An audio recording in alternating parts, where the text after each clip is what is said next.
तलाक। आज मैं आपको ट्रिपल तलाक का इशू समझाऊंगा जो कि फेमस या इनफेमस शायरा बानो केस से ही एसोसिएटेड है। तो लेसन प्रस्तुत करने जा रहा हूं मैं आयुष सांघी।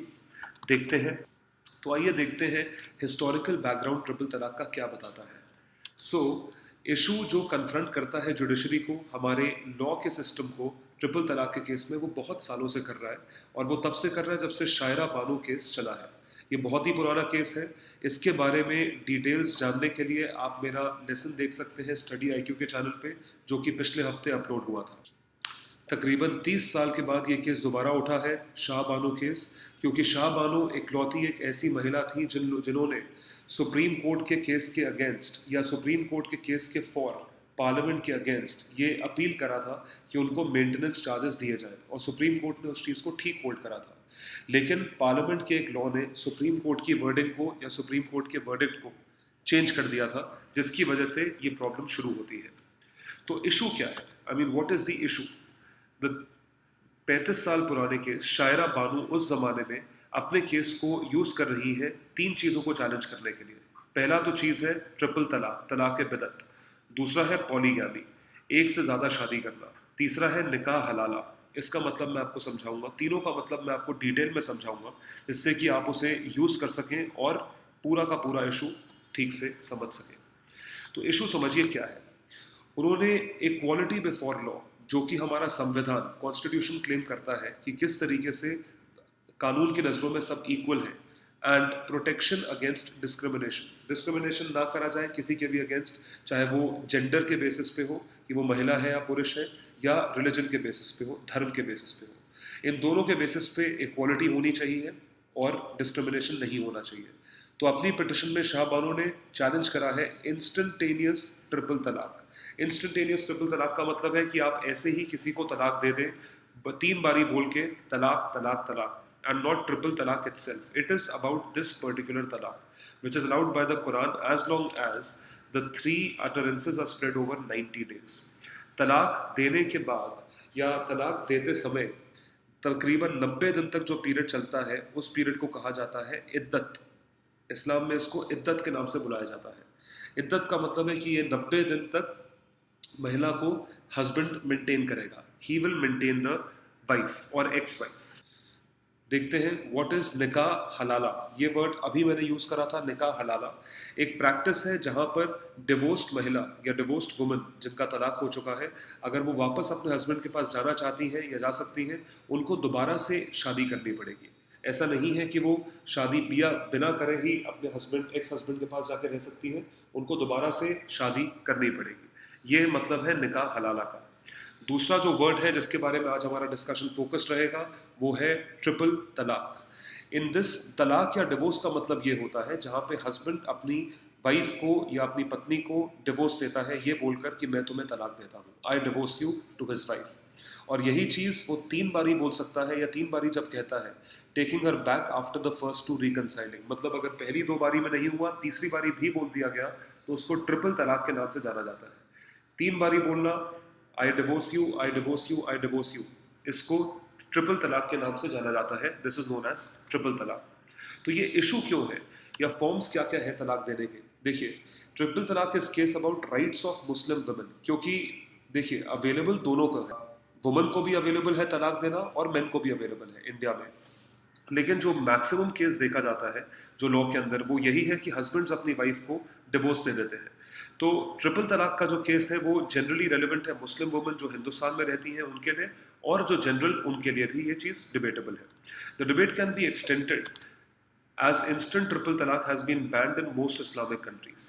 ये बैन किया गया है क्योंकि सबसे खराब फॉर्म ऑफ तलाक है जिसमें किसी भी तरीके से किसी को भी समझा नहीं जाता और एक ऑब्जेक्ट की तरह वुमेन को यूज करा जाता है। इस चीज का मिसयूज होने लगा है इंस्टेंटेनियस ट्रिपल तलाक का। इंस्टेंटेनियस का मतलब है एकदम से तलाक दे दिया, खड़े खड़े तलाक दे दिया। किस तरीके से तलाक दिया जाता है सुनिए। Archaic practice of triple talaq takes place in many forms. Over phone के ऊपर तलाक दे सकते हैं, चिट्ठी बेच के तलाक दे सकते हैं, स्पीड पोस्ट, बताइए स्पीड पोस्ट से तलाक दे दिया। अटा तलाक 3 times in one go by writing it on the wall of the house. घर की दीवारों पर लिख दिया कि मैं तुम्हें तलाक देता हूँ, तो वो अपना तलाक माना जाता है। इनके मुस्लिम पर्सनल लॉस के तहत ट्रिपल तलाक की डेफिनेशन में ये सब तलाक के फॉर्म्स माना जाता है। तो ये चीज़ एक बहुत ही डिस्टर्बिंग चीज़ है। इस चीज़ के साथ किसी को भी एक इंसान को कम से कम इंसान की तरह समझना चाहिए, उसको बोलने का मौका देना चाहिए। अगर आपको एक दिन मन करा तलाक देने का, आप ऐसी तलाक दे दो, ये चीज़ गलत मानी जाती है। तो अब ये सवाल ये है कि ट्रिपल तलाक का जो प्रोविजन है, क्या वो मिसयूज होता है? Is it being misused? Nowadays mostly the instantaneous triple तलाक, जिसके बारे में मैंने आपको बताया, वो मिसयूज होता है हस्बैंड से, जो कि अपने वाइफ को किसी और औरत के लिए, किसी और वुमन के लिए या उससे शादी करने के लिए छोड़ देते हैं, तलाक दे देते हैं। ये क्यों होता है या ये किस वजह से होता है, इसको मिसयूज करा जाता है। द थ्रेट ऑफ ट्रिपल तलाक, इसका जो खतरा है, it Hanks over the heads of women whose husband use तलाक as a threat to express their displeasure। अगर वो खुश नहीं है तो तलाक दे देंगे, फ्रस्ट्रेटेड है अपनी वाइफ से तलाक दे देंगे, या सिर्फ और सिर्फ उससे कुछ काम करवाने के लिए उसको तलाक की धमकी देते रहेंगे। तो यस, ट्रिपल तलाक का जो प्रोविजन है, इसका गलत फायदा उठाया जा रहा है, इट इज़ बीइंग मिसयूज्ड। तो ये जो ब्लेटेंट मिसयूज है ट्रिपल तलाक का, it becomes a tool for domestic violence. इसके तहत वायलेंस भी होता है वुमेन के अगेंस्ट, और मुस्लिम वुमेन अपने घरों में सुख शांति से नहीं रह पाती है। Husbands often do not give the maintenance charges भी नहीं देते हैं तलाक देने के बाद, जो कि इद्दत का पीरियड है या उसके बाद का पीरियड है। उसमें अगर आप तलाक देते हो तो कम से कम आपको एलिमनी, जिस चीज़ को हम लोग एलिमनी के नाम से जानते हैं, उस चीज़ को मेंटेनेंस कहा जा रहा है यहाँ पे। by their wives who have no other means to support themselves if they are divorced suddenly। एकदम से किसी को तलाक मिल जाए तो वो अपने आप को मेंटेन किस तरीके से करे, इस वजह से कहा जाता है कि ट्रिपल तलाक का प्रोविजन मिसयूज करा जा रहा है। आइए देखते हैं ट्रिपल तलाक के पुराने केसेस क्या क्या हैं, किन किन लोगों ने इस चीज़ के अगेंस्ट अपील करी है। PIL यानी पब्लिक इंटरेस्ट लिटिगेशन फाइल करी है काफ़ी NGOs ने, इंडिविजुअल्स ने फाइल करी है सुप्रीम कोर्ट में, लेकिन इन सबको नहीं माना गया। दे वर्नट फाइल्ड बाय बिकॉज एक अफेक्टेड पार्टी यानी कि एक डिवोर्स्ड महिला ने फाइल नहीं करी है, या ये यूनिफॉर्म सिविल कोड के अगेंस्ट फाइल नहीं किया गया है। यूनिफॉर्म सिविल कोड एक कॉन्स्टिट्यूशनल प्रोविजन है, this is a constitutional provision जो कि संविधान में लिखा है। इसमें यह कहा जाता है कि सब लोगों को यूनिफॉर्म ट्रीट करा जाएगा, everybody will be treated uniform, nobody is inferior, nobody is superior, hence women can not be treated inferior to men. तो यूनिफॉर्म सिविल कोड को अगर चैलेंज करोगे तो ही ये केस कोर्ट में दम रख पाएगा, जो कि नहीं रख पाया।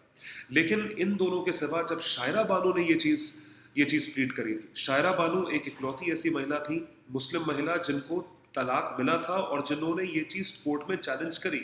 Is the first such case where Muslim woman has challenged a personal practice siding fundamental rights, uniform civil code guaranteed by the Indian constitution. क्योंकि शायरा बानो ने ये चीज़ करी थी, स्टार्ट करी थी, इस वजह से ये इंपॉर्टेंट होल्ड कर पाया है सुप्रीम कोर्ट में, और जिसकी वजह से डिबेट आजकल भी चलती है।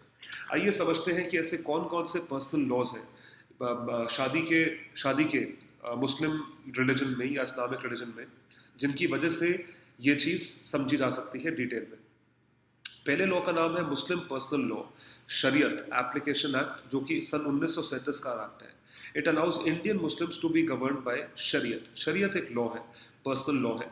इट्स लैक ऑफ कोडिफिकेशन का मतलब है इस लॉ को रिकग्नाइज करना, इस लॉ को लिखा नहीं गया है प्रॉपरली, इस लॉ को समझा नहीं जा सकता किसी लिखित फॉर्म में। It has legally allowed community leaders to hold the practices as sacrosanct.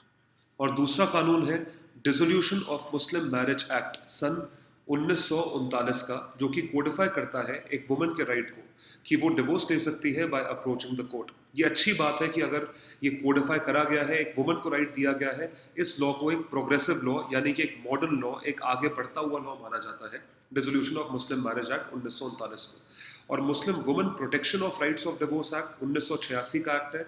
इसने वीन कम्युनिटी को या डिस्क्रिमिनेशन जो मुस्लिम वुमन को दिखाई जाती है, इस चीज़ को अलग करना या इस चीज़ को हटाना नहीं ज़रूरी समझा, या ये लॉ नहीं हटा पाया। तो डिस्क्रिमिनेशन आज भी होता है मुस्लिम वुमन के तहत। इस चीज़ को रोकना बहुत ही मुश्किल है जब तक ये लॉस कोडिफाई नहीं होते हैं। कोडिफाई का मतलब है कि इन लॉस को आपको लिखना पड़ेगा एक जगह। तीसरी जो एक ऑर्गेनाइजेशन है BMMA, भारतीय मुस्लिम महिला आंदोलन, इसने क्या बोला है ट्रिपल तलाक के बारे में, ये समझते हैं। The BMMA's argument is that triple talaq and nikah halala, ये दोनों जो चीज़ें हैं, to be struck down as being un Islamic. इन लोगों ने इस्लाम की स्पिरिट के अगेंस्ट या उसके खिलाफ इस चीज़ को माना है, जो कि एंटीथेटिकल है इस्लाम के खिलाफ। तो इन लोगों ने कॉन्स्टिट्यूशन को, फिर संविधान को एक इम्पॉर्टेंट पोजीशन पर रखा है। तो वुमेन के rights group contented that court should adjudicate. तो आर्टिकल 13 ये कहता है कि शरीयत लॉ जिसको ये माना गया था कि वो इनकंसिस्टेंट है फंडामेंटल राइट से, मतलब फंडामेंटल राइट जो कि आर्टिकल 13 इक्वालिटी की बात करता है या फंडामेंटल राइट्स की बात करता है, उसके अगेंस्ट ये मुस्लिम पर्सनल लॉ है जो कि मुसलमान वुमन के अगेंस्ट जाता है, जिसके तहत भारतीय मुस्लिम महिला आंदोलन ने केस करा था। लेकिन इनकी भी बात को बहुत ऊपर नहीं रखा गया, इस अपील को काउंटर करा गया। मुस्लिम रिलीजियस बॉडीज ने इसे काउंटर करा ये बोल के कि मुस्लिम पर्सनल लॉज पे कोर्ट का कोई भी लॉ या कोर्ट का कोई भी डिसीजन नहीं चलेगा, वो इस चीज़ पे डिसीजन नहीं दे सकते, they can not adjudicate on Muslim personal laws. This became a problem. अब इसका एक हिंदू लॉ का एंगल भी है, मैंने इसमें हिंदू लॉ का एंगल इंक्लूड करा है ताकि आप ज़्यादा बेहतर समझ सकें कि कोडिफाई करने की क्या इंपॉर्टेंस होती है। जब मैं बोलता हूँ कोडिफाई, इसका मतलब आप लॉ को लिखो जिससे कि उस लॉ को फॉलो करा जा सके। हिंदू रिलीजन में भी पर्सनल लॉज हैं। The argument in favour of reform is that Hindu have had to codify and reform laws. जब आप कोडिफाई करते हो तो वो चीज़ मानी जाती है, वो कोर्ट में लागू होती है और उसको रिफॉर्म करा जा सकता है। तो इस चीज़ को करा गया था सन 1950 में, जब जवाहरलाल नेहरू ने इस चीज़ को कोडिफाई करने पे जोर दिया था। He had insisted on codifying it, और उस टाइम पे लॉ मिनिस्टर B.R. अम्बेडकर थे जिनको ये चीज़ करनी पड़ी थी, जिसकी वजह से एक हिंदू पर्सनल लॉ का एंगल आता है। तो अगर हिंदू लॉ को कोडिफाई किया जा सकता है तो मुस्लिम लॉ को कोडिफाई क्यों नहीं किया जा सकता? Just like it was done for Hindu law, why then should Muslim be allowed to get away without similar codification and laws? इसको भी अगर कोडिफाई करना है तो हमें ये समझना पड़ेगा कि इसको कोडिफाई करना आसान है, वरना ऐसा ही जुल्म होता रहेगा मुस्लिम वुमेन के ऊपर। तो अब क्या दिक्कत है? शायरा बानो केस को 30 साल हो गए, तो अब क्या दिक्कत है? Why so much of noise is being created right now in today's age of connectivity? Connectivity का मतलब है आज की दुनिया इतनी फास्ट हो गई है, इतनी आगे बढ़ गई है, जहाँ पे कुरान की वेसवर्सेस या कुरान का इंटरप्रिटेशन, कुरान की समझ जहाँ सबको हो सकती है, आसानी से हो सकती है, उसके इंटरप्रिटेशंस लोगों तक पहुँच चुके हैं। They are available on mobile phones. Muslim woman को ज़्यादा एक्सपोजर है, वो समझ पाती हैं किस तरीके से कुरान को समझना है। उनको किसी और से पूछने की ज़रूरत नहीं है, उनके खुद की समझने की शक्ति है। जहाँ पे लिटरेसी रेट वुमन का बढ़ चुका है, तो वो अपनी समझ, सही या गलत की समझ के हिसाब से देख सकती हैं कि क्या तलाक सही है या गलत है। तो उनका पार्टिसिपेशन वर्कफोर्स में बढ़ चुका है, लिटरेसी रेट बढ़ चुका है, एक्सपोज्ड है, और उनकी कुरान की नॉलेज बढ़ चुकी है, जिस वजह से आजकल की मुसलमान औरतों ने इस चीज़ का इशू उठाना शुरू करा है। इस वजह से ये इशू इतना बड़ा आज बना है। तो आज देखा जाए, अगर शायरा बानो मैटर में स्पेसिफिकली इस केस में अगर दो लोगों में या दो कम्युनिटीज़ में डिसएग्रीमेंट हो रहा है, तो वो कौन कौन सी हैं? जिनको इस्लामिक लॉ इटसेल्फ लगता है कि वो आइडिया ऑफ इक्वालिटी के अगेंस्ट है, मतलब कॉन्स्टिट्यूशन के अगेंस्ट है, और दूसरे लोग वो हैं जिनको लगता है ट्रिपल लाख और निकाह हलाला इस्लामिक नहीं है, अन इस्लामिक के बेसिस पे है। तो उन लोगों के बीच में एक ऑपोजिशन है, या उन लोगों के बीच में एक सही तरीके का, आप ये मान सकते हैं, एक क्लैश होता है, एक कॉन्फ्लिक्ट होता है। तो इस कॉन्फ्लिक्ट को किस तरीके से रिजॉल्व करा जाए, ये तो कोर्ट ही बताएगा, ये कोर्ट के डिसीजन पे बेस्ड होता है। तो एक स्पेशल मैरिज एक्ट जो एग्जिस्ट करता है इन तीनों ग्राउंड्स पे या इन तीनों फेथ पे। Faith is not central to companionship, मतलब एक कंपेनियनशिप साथ में रहना, वहाँ पे ट्रस्ट, फेथ या किसी भी भरोसे का ऑर्डर नहीं है कंपेनियनशिप में। ये एक अजीब किस्म का क्लॉज है। और for those who marry across faith, जो फेथ के अगेंस्ट, ट्रस्ट के अगेंस्ट जाके शादी करते हैं या कास्ट के अगेंस्ट जाके शादी कर लेते हैं, तो इन प्रैक्टिसेस को माना गया है, ये जो स्पेशल मैरिजेस एक्ट में लिखा गया है, इन प्रैक्टिसेस को माना गया है violation of constitutional articles. Article 14 right to equality के आर्टिकल्स है 15, right to life article 21 and religion article 25। इन 4 कॉन्स्टिट्यूशनल आर्टिकल्स के अगेंस्ट माना गया है इस स्पेशल मैरिजेस एक्ट को। तो स्पेशल मैरिजेस एक्ट के तहत अगर इस चीज़ को बेहतर करना है तो हमें एक एक्ट में अमेंडमेंट लाना चाहिए। अब इस केसेस में क्या क्या मेजर लैंडमार्क केसेस हैं जिनके बेसिस पे हम ये चीज़ समझ सकते हैं कि जो कुछ होता है वो गलत होता है। तो major landmark cases governing the debate of Shah Bano case, पहला है Daniel Latifi versus Union of India, 2001 का केस है। इसमें ये होल्ड हुआ था that the liability of Muslim husband to his divorced wife to pay maintenance, कि वो उसको इद्दत के पीरियड से या उसको एलिमनी के नाम पे, पैसों के नाम पे सिर्फ और सिर्फ इद्दत पीरियड में नहीं पे करेगा, उसके बाद भी पे करेगा अगर उसे कोर्ट ने डायरेक्ट करा है या अगर वाइफ की कोई इनकम नहीं है। ये Daniel Latifi versus Union of India में होल्ड किया गया था। इसके सिवा और केस है Shamim Ara versus State of UP. इसमें यह बताया गया है कि रिक्वायरमेंट है वैलिड तलाक की। अगर आपको तलाक देना है आप दे सकते हो, लेकिन सिर्फ बोल के या फ़ोन पे या चिट्ठी लिख के या दीवार पे लिख के तलाक नहीं दिया जाता है। कि तलाक का एक रीजनेबल क्लॉज होना चाहिए, एक रीजनेबल एक समझ होनी चाहिए, मतलब होना चाहिए। It must be preceded by attempts of reconciliation, कि अगर कोई डिफरेंसेस हैं, कोई सेपरेशन का ऑर्डर है या किसी भी तरह की कोई लड़ाई है, उसको सॉल्व करने के लिए आपकी कोशिश होनी चाहिए। तो by the wife two arbitrators, one chosen by the wife from her family, एक वाइफ की फैमिली की तरफ का होगा, एक हस्बैंड की फैमिली की तरफ का होगा, जो दोनों को समझाने की कोशिश करेगा। अगर ये कंडीशंस होती हैं, फुलफिल होती हैं, और उसके बाद भी चीज़ें नहीं समझती हैं, तब आप तलाक दे सकते हो। अगर ये अटेम्प्ट फेल हो जाता है, तलाक कैन बी अफेक्टेड, तलाक को दिया जा सकता है। लेकिन ये कंडीशंस होनी चाहिए, कॉज होना चाहिए और फैमिली की तरफ से एक कोशिश होनी चाहिए, जो कि सही भी है। तो Shamim Ara versus State of UP, तो लैंडमार्क केसेस कुछ हैं जिसके बेसिस पे ये चीज़ डिसाइड हुई है। लेकिन दिक्कत कहाँ आती है, जब हिस्टोरिक जजमेंट्स को हम लोग समझते हैं, सच एज हाजी अली दरगाह जजमेंट, जहाँ पे वुमेन को अलाउ किया गया था कि आप दरगाह में आ सकते हैं, या वुमेन की एंट्री पे डिबेट होती है, there is a debate on Sabarimala temple, जहाँ पे वुमेन को अलाउ किया जाएगा या नहीं किया जाएगा। It is a time when women are actively demanding and protesting for their rights. तो वुमेन को राइट्स दिए जाएं, उनको ना होल्ड किया जाए। ट्रिपल तलाक के केसेस में हाँ जी वो अवेलेबल दोनों को होता है, वुमेन को भी है, मेन को भी है, लेकिन मेन उसे मिसयूज करते हैं। तो इसका कॉन्स्टिट्यूशनल एंगल मैं आपको समझाता हूँ यूनिफॉर्म सिविल कोड के तहत। जैसा कि मैंने आपको पहले बताया था, यूनिफॉर्म सिविल कोड एक कॉन्स्टिट्यूशनल प्रोविजन है। यूनिफॉर्म का मतलब है इक्वल, एंड सिविल कोड का मतलब है जो लॉज हैं वो सबके लिए इक्वली एप्लीकेबल है, मेन के लिए ज़्यादा, वुमेन के लिए कम, ऐसा नहीं है। तो यूनिफॉर्म सिविल कोड ऐसा रिप्लेस करता है इन पर्सनल लॉज को, जो कि स्क्रिप्चर या कस्टम या किसी भी रिलीजियस कम्युनिटी के लॉ के पर्सनल लॉज को या कोड्स को देख के बेस्ड हैं, जो एक कॉमन सेट हर एक सिटीजन को गवर्न करते हैं। तो इन लॉस को डिस्टिंग्विश किया जाता है public order, cover marriage, divorce, inheritance के बेसिस पे, जो कि नहीं करना चाहिए। आर्टिकल 44 डीपीएसपी का बात करता है सिविल कोड पे, किसी भी पैरामीटर के बेसिस पे, जैसे रिलीजियस राइट है, diversity, primacy of equality, law, religion, धर्म, यूनिफॉर्म सिविल कोड को अप्लाई करें, जो कि सबके लिए फायदेमंद होगा। तो it is better to apply it than to do it. I hope you have understood this issue. आप प्लीज कमेंट सेक्शन में लिखिएगा कि क्या ट्रिपल तलाक को सपोर्ट किया जा सकता है, नहीं किया जा सकता। Thank you.